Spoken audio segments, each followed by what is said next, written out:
अब हम आपको अतीत, वर्तमान और भविष्य की उन सड़कों के बारे में बताएंगे, क्योंकि यही सड़कें चीन को बहुत चुभ रही हैं। इन सड़कों में कांटे लगे हुए हैं और ये कांटे वाली सड़कें चीन को चुभ रही हैं। कांटे सचमुच में नहीं लगे हुए हैं, लेकिन ये सड़कें देखकर चीन को एक साथ हजारों कांटे चुभ जाते हैं। आप सोचते होंगे कि गलवान घाटी में जो कुछ हो रहा है और पिछले कुछ वर्षों से लगातार जो चीन इतना अग्रेशन दिखा रहा है बॉर्डर पर, उसकी वजह क्या है, उसकी असली वजह क्या है, आज हम आपको बताने वाले हैं। उसकी असली वजह ये सड़कें हैं जो इस समय आपकी स्क्रीन पर हैं। ये सड़कें चीन को चुभ रही हैं और यही भारत और चीन के बीच असली टकराव की वजहें हैं। आपको याद है 1962 के युद्ध में भारत चीन के हाथों हार गया था। क्यों हारा था भारत? उसकी सबसे बड़ी वजह यह थी, उसकी वजह यह नहीं थी कि हमारी सेना के पास शक्ति और सामर्थ्य नहीं था, हमारी सेना लड़ना नहीं चाहती थी, हमारी सेना बहादुरी में कहीं कम थी। वजह यह थी कि चीन से टक्कर लेने के लिए हमारे पास कोई राजनीतिक इच्छा शक्ति नहीं थी, और दूसरी बड़ी वजह यह थी कि चीन के साथ जो सीमा हमारी लगी हुई है उस पर भारत का कोई भी इंफ्रास्ट्रक्चर, कोई भी सड़क तैयार नहीं थी। यह बात 1962 का युद्ध शुरू होने से कुछ वर्ष पहले की है। आज आप ध्यान से सुनिएगा।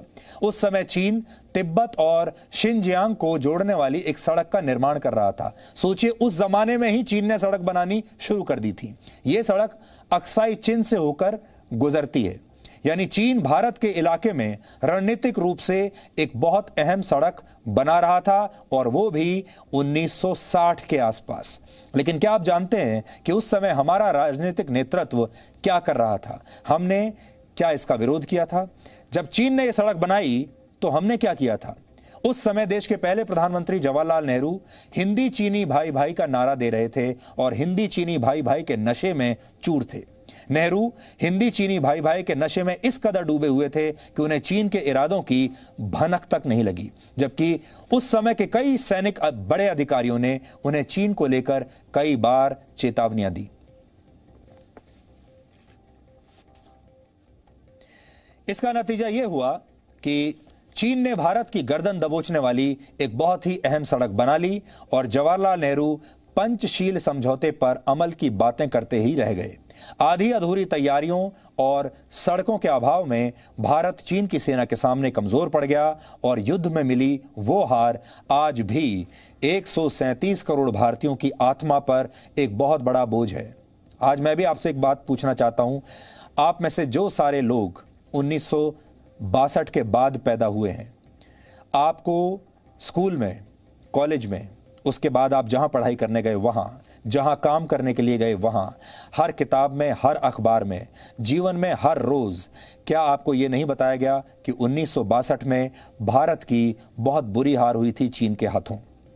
और किसी भी राष्ट्रभक्त के चेहरे पर और उसके दिमाग में ये एक सबसे बड़ा शिकन है, और ये आत्मा पर सबसे बड़ा बोझ है कि ये वो देश है, इतना विशाल देश होने के बावजूद भी हम 1962 का युद्ध चीन से हार गए। ये किसी भी भारतीय की आत्मा पर एक बहुत बड़ा बोझ है, और हम इसी बोझ के साथ पैदा हुए हैं और इसी बोझ के साथ अब तक यहां तक पहुंचे हैं, और ये बोझ हमें हटाना होगा। हैरानी की बात यह है कि इस युद्ध के कई दशकों बाद भी इस बोझ को उतारने की कोई कोशिश कभी नहीं हुई, और चीन के साथ लगी सीमा पर सड़कों का यह निर्माण यह कहकर नहीं किया गया कि अगर हमने सड़कें बना ली और चीन की सेना अंदर घुस आई तो इससे हमें ही ज्यादा नुकसान होगा। यानी हम हमेशा चीन से डर कर रहे, हम हमेशा यह मानकर चले कि हम चीन को कभी रोक नहीं पाएंगे। चीन की सेना तो अंदर आ ही जाएगी, हमारे घर में घुस के हमें मारेगी। ये बात हमने अपने देश के एक एक नागरिक, एक एक बच्चे और एक एक युवा के मन में भर दी, डाल दी। हो सकता है अपने सैनिकों के मन में भी हमने ये बात डाल दी हो। जैसे आप अपने घर की सुरक्षा के लिए उसके आसपास एक चार दीवारी बनाते हैं, ये कोई बड़ी बात नहीं है, इसमें रॉकेट साइंस नहीं है। आप देश में किसी छोटे से छोटे गांव में चले जाइए, वहां पर भी अगर किसी व्यक्ति के पास कोई जमीन है, कोई मकान है, तो सबसे पहले उस जमीन के चारों तरफ एक चार दीवारी बनाते हैं, क्योंकि कहा जाता है कि अगर आपने अपनी जमीन की रक्षा नहीं की, उसके चारों तरफ चार दीवारी नहीं लगाई, तो आपकी जमीन पर आपके पड़ोसी कब्जा कर सकते हैं। इसीलिए आप सब लोग अपनी जमीन के चारों तरफ एक चार दीवारी, बाउंड्री वॉल जिसे कहते हैं, वो आप बनाते हैं। पैसा लगता है उसमें, लेकिन वो पैसा खर्च करके भी लोग बाउंड्री वॉल बनाते हैं। लेकिन क्या हमें अपने देश के चारों तरफ एक बाउंड्री वॉल नहीं बनानी चाहिए थी? ठीक वैसे ही एक देश को भी अपनी सुरक्षा के लिए ऐसी ही एक चार दीवारी बनानी चाहिए। लेकिन इसे लेकर कांग्रेस की सरकारें दशकों तक ऐसे ही उदासीन बनी रहीं और आखिरकार 1990 के दशक में भारत ने इस पुरानी विचारधारा को छोड़ा और फिर वर्ष 2005 में चीन की सीमा के पास रणनीतिक महत्व की 70 से ज्यादा सड़कों के निर्माण का फैसला किया गया 2005 में। लेकिन क्या आप जानते हैं कि इस दौरान करीब 2 दशकों में यानी 20 साल में सिर्फ कुछ ही सड़कें बनाई जा सकी और इनमें से भी कई सड़कों की क्वालिटी इतनी खराब थी कि सेना की गाड़ियां, होविट्जर तोप और मल्टी लॉन्च रॉकेट सिस्टम्स जैसे बड़े हथियारों को ले जाने के लिए इन सड़कों का इस्तेमाल किया ही नहीं जा सकता था। यानी सड़कें बन तो गई लेकिन फिर भी बेकार थीं। यानी चीन से लगी भारत की करीब 3,500 किलोमीटर लंबी सीमा पर हमारी तैयारी बिल्कुल आधी अधूरी थी और किसी भी दिन अगर युद्ध हो जाए चीन से तो हमारे पास वहां पहुंचने तक के लिए कोई साधन नहीं था। लेकिन अब स्थितियां बदलने लगी हैं और Bharat line of actual control यानी LAC के पास तेजी से ऐसी मजबूत सड़कों का निर्माण कर रहा है जिनका इस्तेमाल हर मौसम में किया जा सकता है और ये सड़कें भारी से भारी हथियारों और बख्तरबंद गाड़ियों का बोझ उठा सकती हैं। इनमें से बहुत सारी सड़कें अब बनकर तैयार भी हो चुकी हैं और यही सड़कें अब चीन को चुभ रही हैं। चीन के साथ आज जो भी विवाद है उसके पीछे भी वर्ष 2020 यानी इस साल के भारत की यही मजबूत सड़कें हैं। इन सड़कों की वजह से अब भारतीय सेना पूर्वी लद्दाख पर सीमा से लगे इलाकों में आसानी से पेट्रोलिंग कर सकती है, नजर रख सकती है और चीन की हर हरकत को देख सकती है। यही बात चीन को बर्दाश्त नहीं हो रही और वो इन सड़कों का निर्माण हर कीमत पर रोकना चाहता है। पुरानी सरकारों ने इन सड़कों को या तो बनने ही नहीं दिया या इतना धीरे धीरे बनाया कि चीन बड़े आराम से रहा, उसने ज्यादा परेशान नहीं किया किसी को भी। लेकिन अब परेशानी की बात है, यानी जो काम चीन ने 1950 के दशक में ही कर लिया था अपनी तरफ, उसे भारत आज अंजाम दे रहा है। सोचिए 1950 से लेकर 50 और 20 70 साल के बाद हम वो काम कर रहे हैं जो चीन 1950 और 60 में कर चुका। यह बात चीन की समझ में आने लगी है और यह बदला हुआ भारत अब उसकी किसी चाल को सफल नहीं होने देगा। इसलिए जैसे जैसे भारत LAC पर मजबूत इंफ्रास्ट्रक्चर का निर्माण करेगा वैसे वैसे चीन की बेचैनी बढ़ती जाएगी और भविष्य में भी ऐसे टकराव की आशंका बनी रहेगी। लेकिन यह टकराव इस बात का संकेत है कि भारत ने अब अपनी गलतियों को सुधारना शुरू कर दिया है। ये 2020 का भारत है।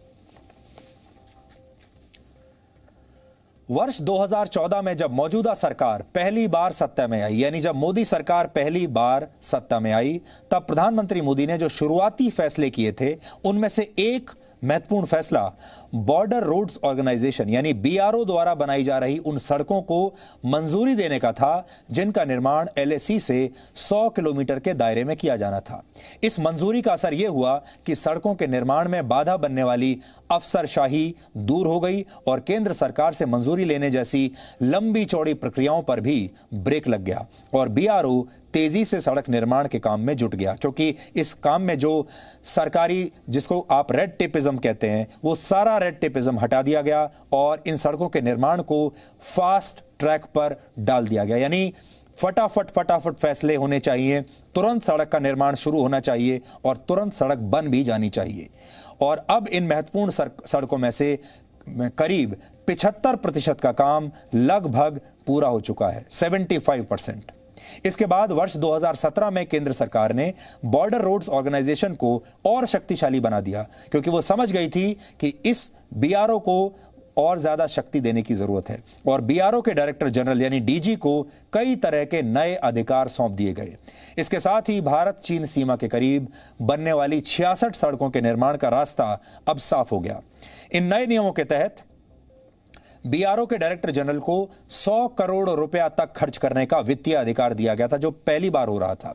अब BRO के DG चाहें तो इस धनराशि से वो सारी मशीनरी और उपकरण मंगा सकते हैं जिनकी जरूरत सड़क निर्माण में पड़ती है। एयरलिफ्ट करके भी इन्हें मंगाया जा सकता है। इसके अलावा BRO के चीफ इंजीनियर स्तर तक के अफसरों को भी कई बड़े अधिकार दे दिए गए। इससे पहले सड़क निर्माण का कोई भी प्रस्ताव रक्षा मंत्रालय के पास कराना होता था और उसके ये ऐसे ही लगातार फाइल पेंडिंग पड़ी रहती थी। यानी देखते ही देखते भारत ने महत्वपूर्ण सड़कों के निर्माण में बाधा बनकर खड़ी the great wall of bureaucracy यानी अफसरशाही की इतनी बड़ी दीवार को गिरा दिया और चीन की सेना का सारा धोखा, सारी साजिशें बेनकाब होने लगी। इसके बाद सीमा पर सुरक्षा संबंधित इंफ्रास्ट्रक्चर के निर्माण जैसे बॉर्डर आउटपोस्ट, फ्लड लाइट्स और दीवारों के निर्माण में बाधा बनने वाली अफसरशाही को भी दूर किया गया और अर्धसैनिक सुरक्षा बलों की जरूरतों को भी इसी तर्ज पर पूरा किया जाने लगा। यानी जो पहले फाइल लटकी पड़ी रहती थी, सरकारी अफसरों की टेबल पर पड़ी रहती थी महीनों महीनों वर्षों तक, उनको तुरंत क्लियर किया गया। लेकिन चीन को अब यकीन था कि भारत सारी तेजी बरतने के बाद भी सीमा पर इन सड़कों का निर्माण कर नहीं पाएगा, क्योंकि वो जानता था कि भारत इतने वर्षों से एक सुस्त देश रहा है। चीन को लगता था यह काम तकनीकी रूप से भी बहुत कठिन है और भारत के पास इस तरह के निर्माण की कोई क्षमता भी नहीं है। लेकिन चीन यहां भी गलत साबित हुआ। 2017 से इन सड़कों के निर्माण के लिए एयरलिफ्ट करके भारी भरकम मशीनों को यहां तक पहुंचा दिया गया। 2019 में इसके लिए चिनूक जैसे शक्तिशाली हेलीकॉप्टर्स की मदद ली गई। यानी जहां सरकारी अधिकारियों का रवैया पहले बाधा बना रहता था, वहां अफसरशाही की दीवारें गिरा दी गईं और जहां रास्ते चुनौती बन गए, वहां हवा के जरिए उपकरण पहुंचाकर सड़कों का निर्माण बिल्कुल 2020 स्टाइल में किया गया। इन सारी कोशिशों का जो नतीजा हुआ, उसे अब आप आंकड़ों के जरिए जब देखेंगे तो पूरी तस्वीर आपके सामने साफ हो जाएगी। अब ये आंकड़ों पर नजर डालिए। वर्ष 2008 से 2017 के बीच भारत और चीन की सीमा के पास प्रति वर्ष करीब 230 किलोमीटर लंबी सड़कों की कटिंग और फॉर्मेटिंग का काम हो रहा था, जो 2017 से 2020 के बीच यानी इन 3 सालों में बढ़कर 470 किलोमीटर प्रति वर्ष हो गया। ये आप देखिए कितना बड़ा फर्क आया है। इसी तरह वर्ष 2008 से 2017 के बीच सड़कों की सरफेसिंग करने की रफ्तार 170 किलोमीटर प्रति वर्ष थी, जो 2017 से 2020 के बीच बढ़कर 380 किलोमीटर प्रति वर्ष हो गई। पहाड़ी रास्तों पर सड़कों को जोड़ने के लिए सुरंगों की भी बहुत आवश्यकता होती है। 2008 से 2014 के बीच सिर्फ ऐसी एक सुरंग का निर्माण हुआ। सोचिए, 2008 से 2014 6 साल में सिर्फ एक सुरंग बनी, जबकि 2014 से 2020 इन 6 वर्षों में 6 नई सुरंगें बना ली गईं और करीब 19 सुरंगों के निर्माण की योजना पर अभी काम चल रहा है। इसी तरह 2008 से 2014 के बीच 7,270 मीटर लंबे ब्रिज बनाए गए, 7,270 मीटर लंबे, और 2014 से 2020 के बीच यानी इन 6 सालों में 14,450 मीटर पुलों का निर्माण किया गया, यानी पहले से दुगना। 2008 से 2014 के बीच सीमा पर 3,610 किलोमीटर लंबी सड़कों का निर्माण हुआ, जबकि 2014 से 2020 के बीच 4,764 किलोमीटर लंबी सड़कें बनाई गई। इस भारी निर्माण के लिए अच्छे खासे बजट की जरूरत होती है और इसका भी पूरा ध्यान रखा गया। 2008 से 2016 के बीच इन सड़कों के निर्माण पर 3300 करोड़ रुपए से लेकर 4600 करोड़ रुपए तक खर्च हुए थे, लेकिन वित्तीय वर्ष 2017-18 में यह बजट बढ़कर 5,450 करोड़ रुपए और फिर 2018-19 में 6,700 करोड़ रुपए कर दिया गया। फिर 2019-20 में 8,050 करोड़ रुपए हमने इस पर खर्च किए और इस साल 2020-21 के लिए यह बजट बढ़कर 11,800 करोड़ रुपए हो गया है। यानी करीब 50 वर्षों तक जिन सड़कों की तरफ कोई ध्यान नहीं दिया गया, वो सड़कें 4 से 5 सालों में ही लंबी होते होते चीन की सीमा के करीब पहुंच गई। जैसे कहते हैं, आपने सुना होगा, कानून के हाथ बड़े लंबे होते हैं, ये अक्सर कहा जाता है, लेकिन अब भारत के हाथ इतने लंबे हो गए थे कि वो चीन की गर्दन तक पहुंच सकते थे। इसीलिए चीन इतना बेचैन है। चीन इस सोच में था कि भारत 1962 वाली गलती फिर से दोहराएगा, लेकिन भारत ने इन सड़कों के निर्माण के साथ ही चीन को भी एक बड़ा झटका दे दिया और यही झटका चीन की बौखलाहट की सबसे बड़ी वजह बन गया है। इसलिए अगर आप जानना चाहते हैं कि अचानक चीन को ये क्या हुआ, तो बड़ा सवाल यही है और उसका जवाब यह है कि असल में भारत की सड़कें इतनी लंबी हो गई थीं कि वो चीन की गर्दन तक पहुंचने लगी थीं और चीन को भारत के पंजे चुभने लगे थे। इसलिए चीन ये सब कुछ कर रहा है।